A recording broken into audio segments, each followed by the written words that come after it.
Hey everybody, welcome to your daily 5-minute Bible teaching from Back to the Bible. This is Pastor Nat. Today we're going to be talking about the limitations of religion. Do you remember the lost boys in the story of Peter Pan? These were the boys who lived in Neverland, but they remained as children their whole life. They would never get any older. There's something, I guess, magical about this, something kind of appealing. I think that's why we yearn so much for the days of our youth. There was just this sense of awe, a lack of responsibility. But if we're honest, there are also limitations and frustrations with being young as well. Well, the Apostle Paul, he saw the connection between the limitations of our youth and the limitations of religion. Listen to Paul's words in Galatians 4. I mean that the heir, as long as he is a child, is no different from a slave, though he is the owner of everything. But he is under guardians and managers until the date set by his father. In the same way, we also, when we were children, were enslaved to the elementary principles of the world. Paul says, look, as a child, even if you're an heir to a fortune, you're still a child. A child is under the rules and the limitations experienced by youth. But someday, a boy becomes a man. A girl becomes a woman. So too, the Israelites were living as children under the law. They were basically slaves to the law.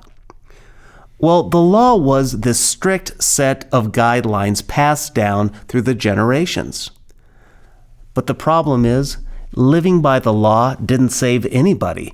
It only revealed how sinful we really were.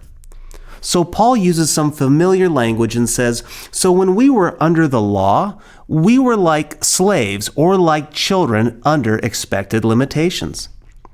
But then Paul says the slavery came to the elementary principles of the world. Well, what the heck does that mean? Well, I think what Paul is referring to is the same systems that he mentions in Colossians 2:8. These elementary principles of the world, I would say that they represent the value system of the world. It's that whole pay-to-play mentality. It's the performance trap, the game of religion. You see, every day people are looking at Instagram and they're trying to up their value based on their clothing, on their makeup, on the size of their home, the car that they drive. People are on Facebook taking pictures and looking as happy as they can be.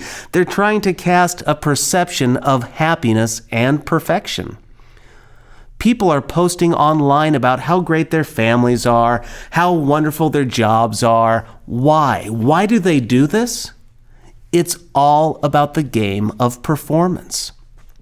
It says, like me, love me for what I can do, but ignore who I really am. Well, Paul saw this problem in the game of religion. This whole thing about say your prayers, give your money, look pious, pet the dog, take your vitamins. Whatever the game of religion says, do it. The problem is, you're not free. You're not free under that system. You are a slave to performance. My challenge to you today is this.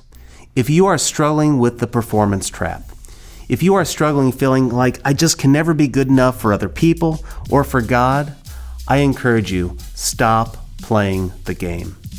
I encourage you today to rest in God's grace and remember that He loves you not because of who you are, but because of who Christ is in you. Believe it and live it and see what difference it makes.